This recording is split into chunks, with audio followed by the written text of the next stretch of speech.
Ready. বিসমিল্লাহির রহমানির রহিম। আমরা আজকে উপস্থিত হয়েছি মুকসুদপুর উপজেলার ননিখির ইউনিয়নে ননিখির বাজার সংলগ্ন মৃত হারেস শেখের যে বাগান, সেই বাগানে এখানে আমরা জানি যে নতুন একটি গরুর হাট বা গরু ছাগলের হাট, এটা আজকে শুভ উদ্বোধন হবে। তো আমরা এই মুহূর্তে চলে আসছি আমাদের এই যে হাট, এই হাটের আয়োজক কমিটির অন্যতম সদস্য ননিখির ইউনিয়ন বিএনপির সাবেক সভাপতি আব্দুস সামাদ সর্দার ভাইয়ের কাছে। তো ভাই, আপনি কেমন আছেন? আছি আলহামদুলিল্লাহ ভাই, আপনারা ভালো আছেন সবাই? জি আলহামদুলিল্লাহ, আমরা অনেক ভালো আছি। তো আমরা ভাই বিগত দিনে মনে পড়ে না যে দেখছি আমাদের আশেপাশে কোনো গরু ছাগলের হাট বসে। তো আজকে মানে হঠাৎ করে এটার উদ্বোধন, বা বিগত কিছুদিন ধরে শুনতেছি যে এখানে একটা হাট বসানোর উদ্যোগ আপনারা নিয়েছেন। এটা অত্যন্ত চমৎকার উদ্যোগ। তো আমি এই বিষয়ে জানতে চাই যে হঠাৎ করে মানে কি বুঝা মানে আপনাদের মাথায় এটা আসলো যে এখানে একটা হাট দেওয়া আসলে দরকার? ভাই আসলে আমাদের এলাকার জনগণ বিভিন্ন জায়গায় হাটে যায়, অনেক দূরে, যেখানে গিয়ে আমাদের এলাকার যে জনগণ আছে, এলাকার যে ক্রেতারা আছে, তারা বিভিন্ন বিপদের সম্মুখীন হয়, বিভিন্ন সমস্যার সম্মুখীন হয়।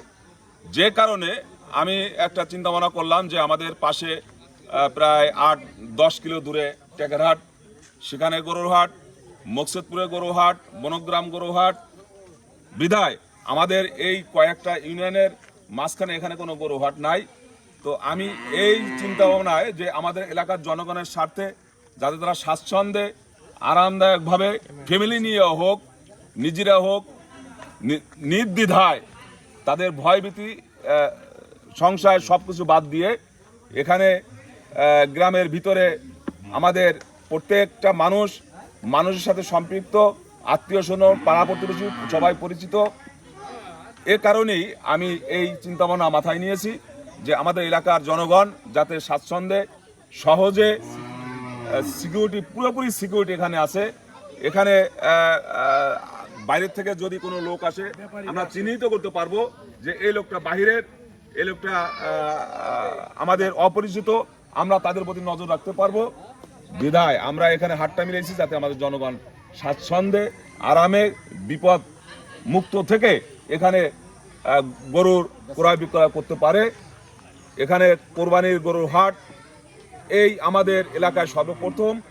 যদি আল্লাহর ইচ্ছায় আমরা এখানে এই হাটটা সুন্দরভাবে এবার সমাপ্ত করতে পারি, তাহলে আমরা আগামীতে প্রত্যেক বছরই এখানে কোরবানির হাট হোক আর ঈদের জন্য হোক, এখানে হাট মিলব আল্লাহর ইচ্ছায়।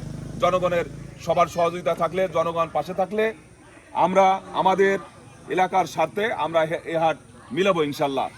তো জনগণের, বিশেষ করে এই হাটটা মিলানোর উদ্দেশ্য আমাদের জনগণ যাতে নিরাপদে এই কোরবানির হাটটা করতে পারে, এ কারণেই।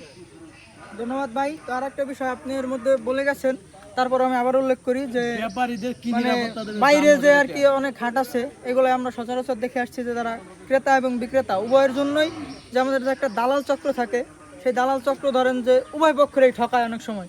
তো আপনি কি এটা নিশ্চয়তা দিতেছেন যে এই হাটে যারা আসবে ক্রেতা এবং বিক্রেতা, এটা কি দালাল মুক্ত থাকবে শতভাগ? ইনশাল্লাহ এখানে একদম দালাল মুক্ত থাকবে। এখানে কোনো দালাল থাকবে না, কোনো ওই পাইকারির সাথেও থাকবে না, ক্রেতার সাথেও থাকবে না, বিক্রয়ের সাথেও থাকবে না। এখানে যার গরু সে বিক্রি করবে, যে মহাজন আসবে সে তার গরু বিক্রি করবে স্বাচ্ছন্দ্যে। এখানে যদি ওই ধরনের কোনো কার্যকলাপ আমরা দেখি, আমরা সাথে সাথে পুলিশের হাতে তাকে হ্যান্ড ওভার করবো। আমাদের সাথে পুলিশের সাথে যোগাযোগ আছে, তারা আমাদেরকে আশ্বাস দিছে কোনো রকম এই ধরনের কোনো ঘটনা ঘটবে না। এখানে আমাদের নিরাপত্তার জন্য আমাদের নিজস্ব বাহিনী আছে, চৌকিদার থাকবে, পুলিশ প্রত্যেক দিন এখানে টহলে থাকবে। যাক, ধন্যবাদ আপনার মূল্যবান সময় আমাদেরকে দেওয়ার জন্য ভাই। আমরা আপনার এই হাটের উত্তরোত্তর সাফল্য কামনা করি, এটা অনেক দূরে এগিয়ে যাক এবং প্রতি বছর জানি এটার ধারাবাহিকতা বজায় থাকে, আমরা সেই শুভকামনা জানাইলাম। সবাইকে ধন্যবাদ।